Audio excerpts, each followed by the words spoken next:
Rádio da Gente.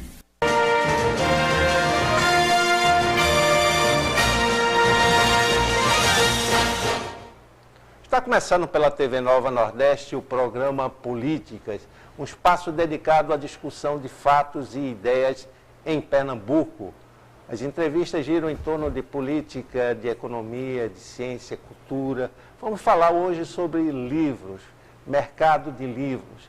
Quem está aqui conosco é o editor e livreiro Tarcísio Pereira, um verdadeiro ícone da intelectualidade pernambucana. Durante muitos anos ele esteve à frente da Livro 7, que foi uma livraria que marcou a cultura pernambucana, né? Fechada em 99, e daí então o Tarcísio vem mantendo as funções de editor e de livreiro, e vamos conversar hoje sobre o mercado de livros. A gente sabe que o brasileiro lê pouco, não é? Então, dentro dessa visão, o mercado de livros subsiste bem? Qual é a opção que ele tem?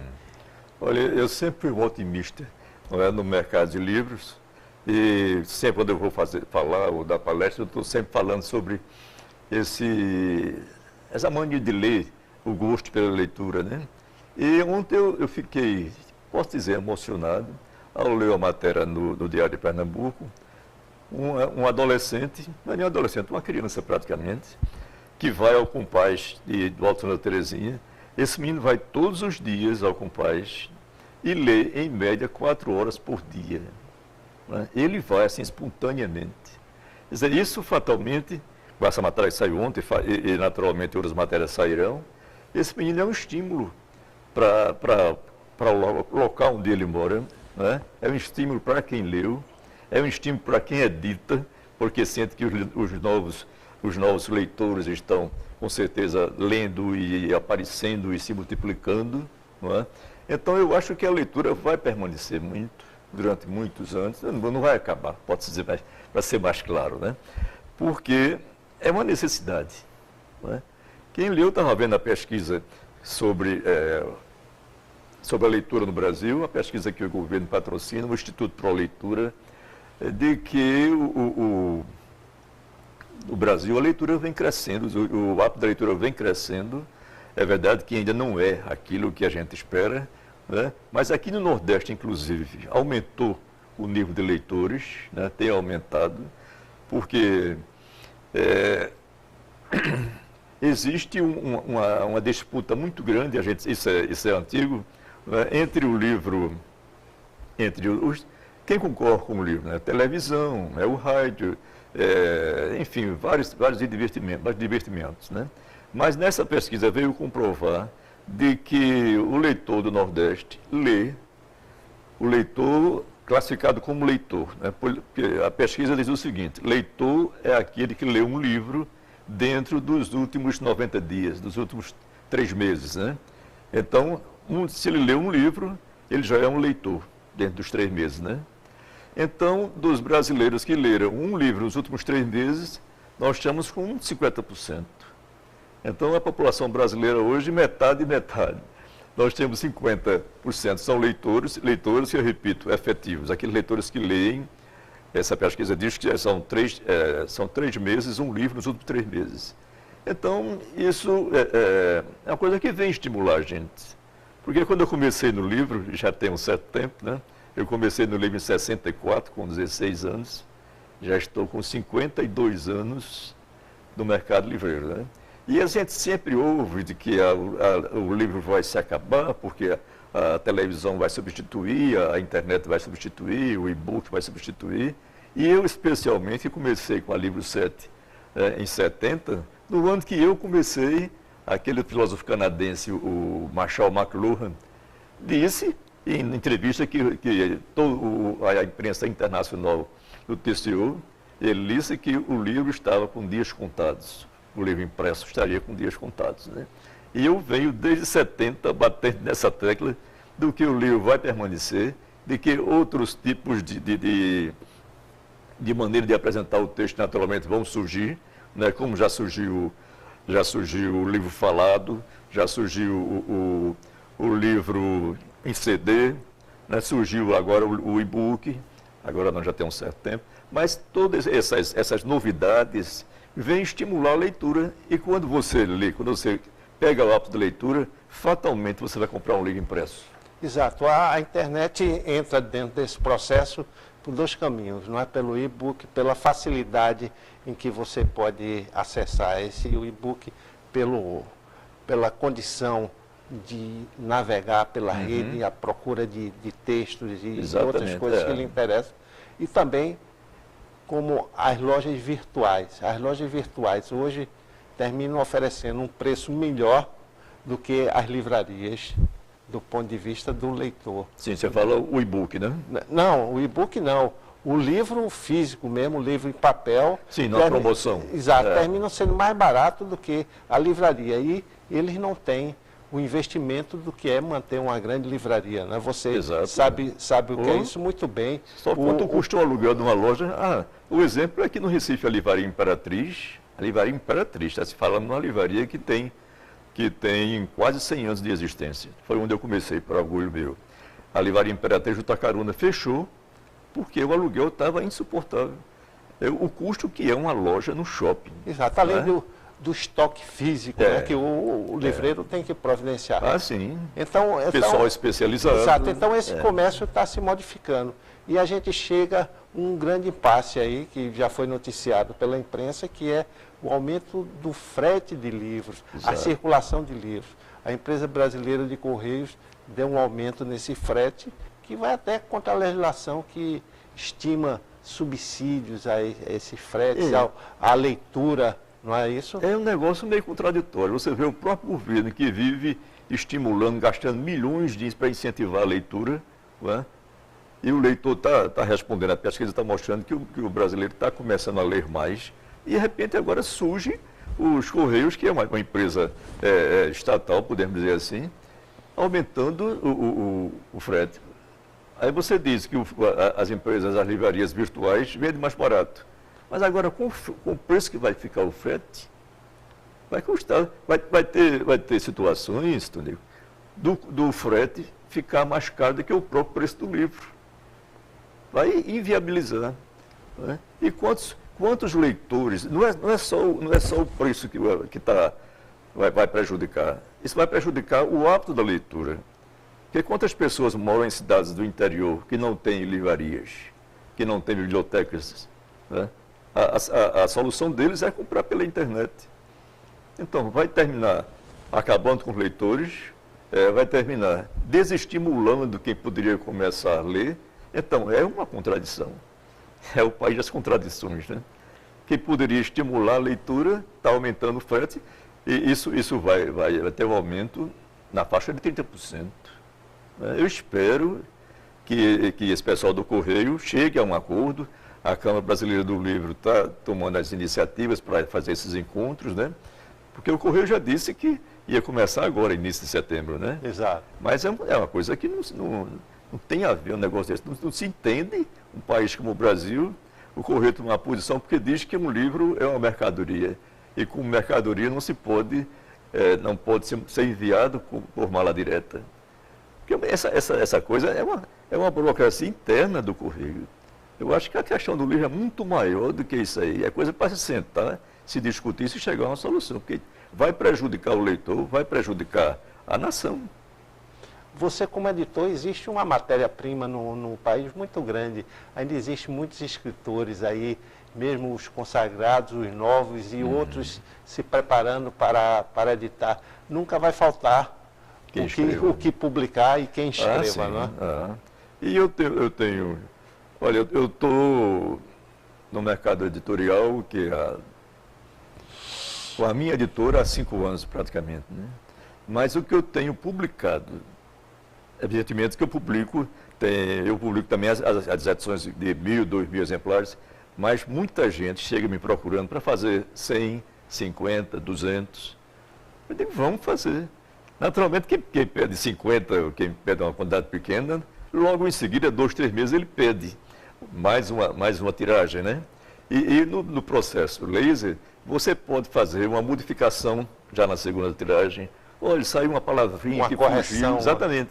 Que é muito comum sair um erro, um esquecimento, uma falta de revisão mais cuidadosa. Então, na segunda tiragem já sai com aquela correção. Ele diz, olha, eu posso aumentar um pouquinho mais esse texto aqui, eu queria explicar melhor essa matéria. Então, já se aumenta mais, possibilita ao próprio escritor ir fazendo essas modificações que ele julguem que sejam necessárias, né? Exato. A sua iniciativa, criando essa sua empresa, é uma iniciativa interessante, porque atende um público que, de algum modo, pelo menos no início, está fora das grandes editoras. Né? Você não pode pensar dessa forma. E publicando esses livros em pequenas tiragens, ele já tem uma espécie de portfólio, cria esse portfólio. Mas eu queria que você respondesse essa questão daqui a pouco. Sim. A gente vai fazer um pequeno intervalo, daqui a pouco a gente volta para conversar com o Tarcísio Pereira, o Tarcísio 7, que esteve à frente da maior livraria do Brasil, que era o slogan da livraria. Né? Daqui a pouco a gente volta.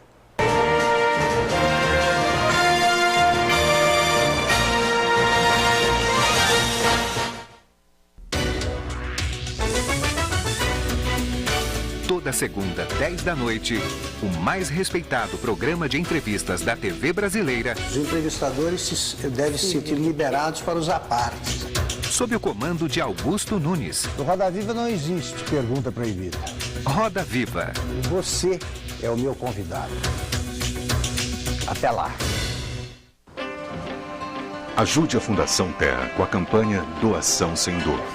Ao declarar seu imposto de renda, você pode contribuir. Seu imposto será revertido em sorrisos, sem pagar nada mais por isso. Ajude-nos. Maiores informações, acesse www.fundaçãoterra.org.br ou ligue 87 3821 1542.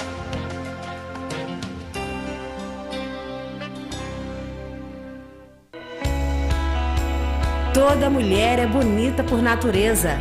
Corpo, pele, boca e cabelos leves, soltos e muito bem cuidados. Toda mulher bonita tem seus segredos. Cuidar dos cabelos é um deles. É Delson Cabeleireiros, segredo de mulher bonita. A maior rede de especialistas de beleza de Pernambuco. É Delson Cabeleireiros. Os principais momentos da rodada, lances polêmicos, os esportes brasileiros debatidos por quem entende do assunto, com a sua participação, torcedor. A sua participação é muito importante para nós. Programa Nova Esportes, de segunda a sexta, 12h30. TV Nova, o brilho da gente.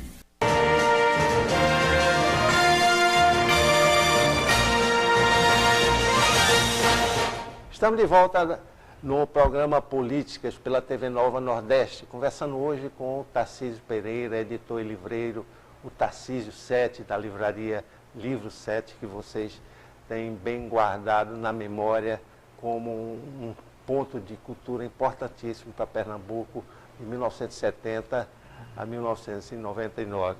Tarcísio, continuando aquela conversa iniciada no bloco anterior sobre o papel de editoras como a sua, pequenas editoras, que fazem pequenas tiragens também, mas dão chance para que esses novos escritores, esses novos talentos, se acontecer, eles despontarem no mundo da literatura brasileira.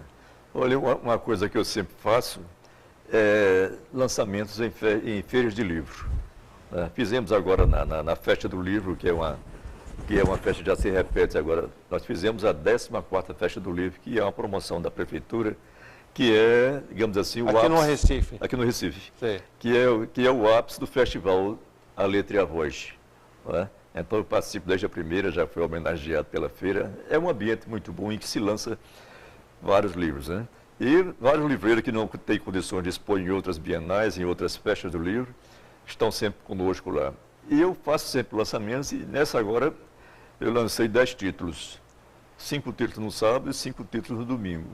E dentre esses 10 títulos, eu posso dizer a você que 30%, ou quase 40%, são novos autores que jamais teriam condições de publicar uma edição de 1.000 ou 2.000 exemplares, né? Então, o que é que possibilita isso? Ele lança o livro dele, eu faço o livro, faço o convite, faço o crachá, então faz o mesmo autor que fez 1.000, tem o mesmo tratamento daquele que fez 50, posso dizer assim com certeza, né?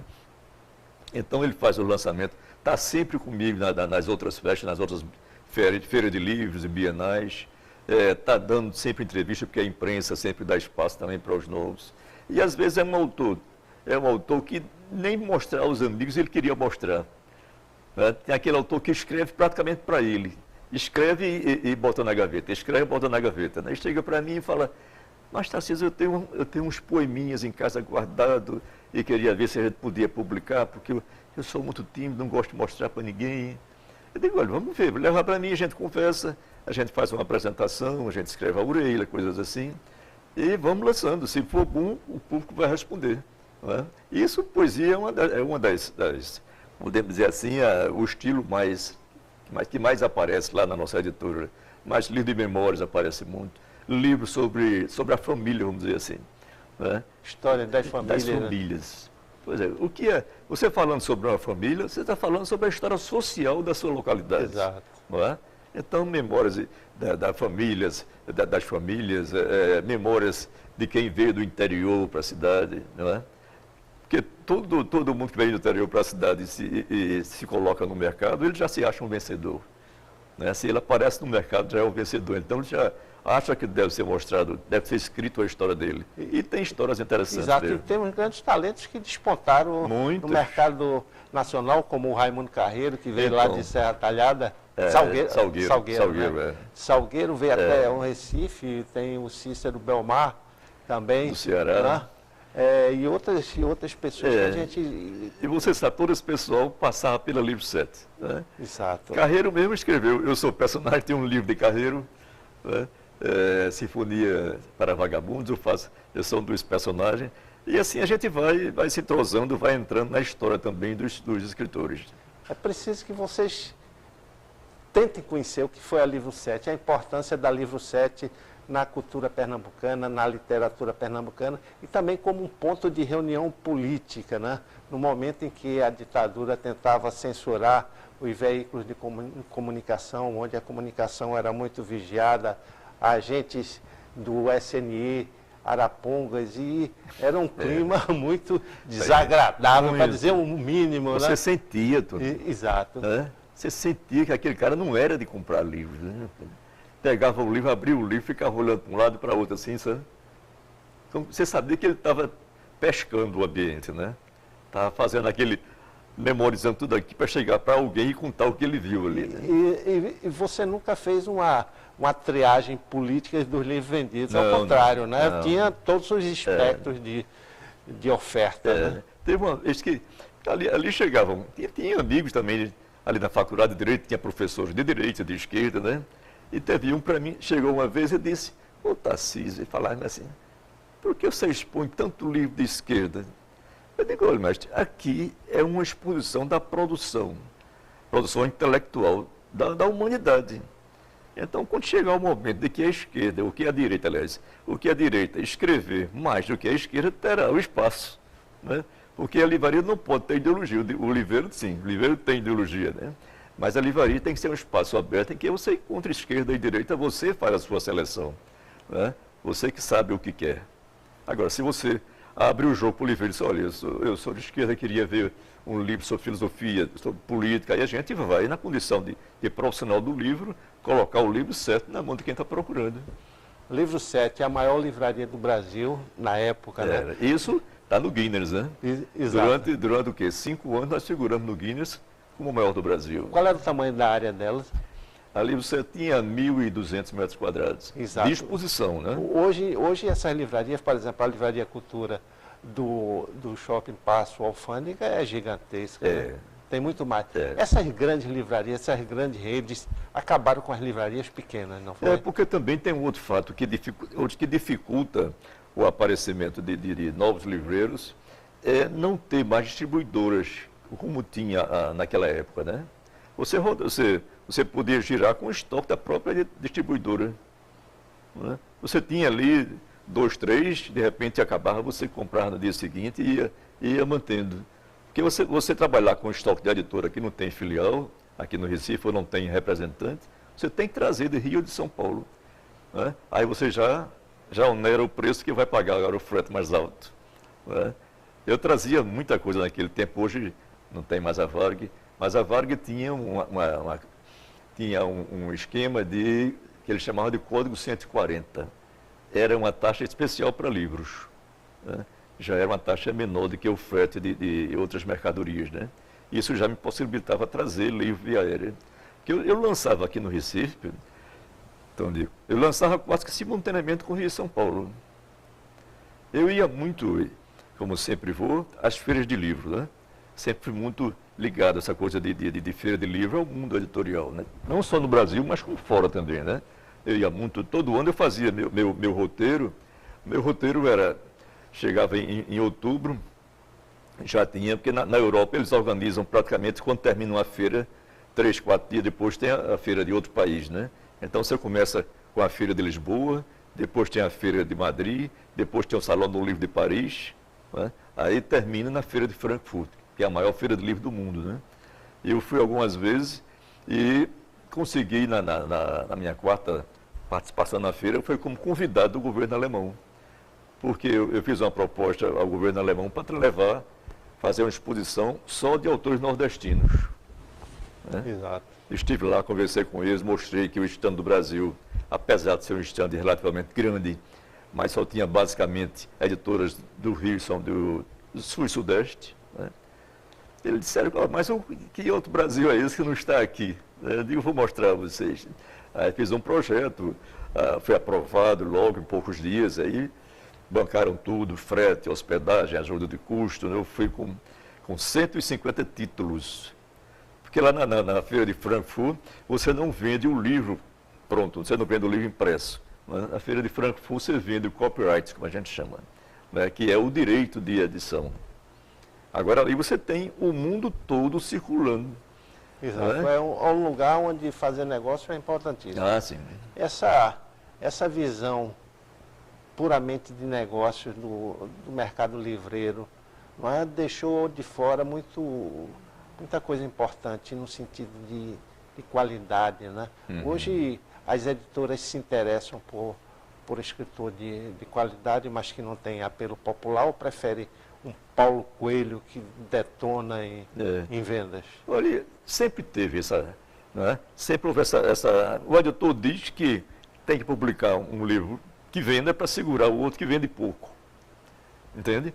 Ele diz, olha, eu tenho que publicar, sem menosprezar o autor, um best-seller que está na onda dos mais vendidos, mas que não tem o valor daquele que vende um livro de um filósofo, de um cientista político, que vende menos, né? Mas que ele quer publicar. Então, para que ele publique, tem que vender muito do best-seller para equilibrar a balança do mercado dele, né? A balança financeira da empresa. Né? Eu trouxe aqui, naquela época, quem mais vendia livro no mundo, nos anos 80, isso antes de Paulo Coelho, quem vendia mais livro no mundo era Sidney Sheldon. Né? Eu consegui trazê-lo, né? Foi uma dificuldade muito grande, tive que investir porque ele não queria vir, porque o Nordeste estava, a imprensa dizia que era uma região muito violenta, né? E ele tinha medo, mas trouxemos com jatinho, como ele queria e tudo. Mas nós vendemos numa noite, autografado por ele, 940 livros. Né? Isso, 940 vendidos na hora. Fora que os leitores traziam de casa, livros já lidos, né? Mas ele autografava com o mesmo carinho, com a mesma atenção. Foi um excelente, já morreu agora há pouco tempo, mas é uma figura muito simpática, ele foi muito prestativo conosco. E vendemos 940 livros, né? Uma noite. Exato, isso sustenta qualquer editora, um autor desse. Né? E isso não é nenhum pecado literário. E você sabe, o mesmo espaço que eu dei para um Sidney Sheldon, eu dava para um autor novo, que ninguém conhecia. Né? E uma coisa que eu fazia muito na Livro 7 era, antes do autor sentar para autografar, eu sempre conversava com o autor. Entende? Porque qual foi o motivo de você escrever esse livro? Foi que ele levou a fazer essa pesquisa, né? E alguns eram tímidos, mas eu começava a puxar, ele ia se soltando, e eu digo, se você conseguir passar para o público realmente que o livro é interessante, você vai vender bem mais do que se tivesse ficado sentado, sem explicar o que era o livro, né? Então ele tinha que vender o peixe para poder depois sentar e autografar. Agradecemos aqui a presença desse importante livreiro, marcante na história política e na literatura pernambucana por conta da Livro 7, Tarcísio Pereira, né, que hoje tem uma editora própria. Exato. Você é que recebe novas encomendas de novos autores, procure ele. Tarcísio Pereira, editor, @gmail.com. Então aí comece a conversar com ele. É importante saber que os livros vão continuar por muito tempo. Embora essa pesquisa seja muito, dê muita chance, seja muito fraca em relação ao que se deve ler. Um livro por 3 meses, realmente. Segundo a pesquisa, o leitor nordestino lê 2 a cada 3 meses, né? Já está melhorando. Já está melhorando, vamos lá. E continua. Tarcísio, muito obrigado, e ao telespectador até o próximo programa. Obrigado a você pelo espaço e obrigado a todos os telespectadores.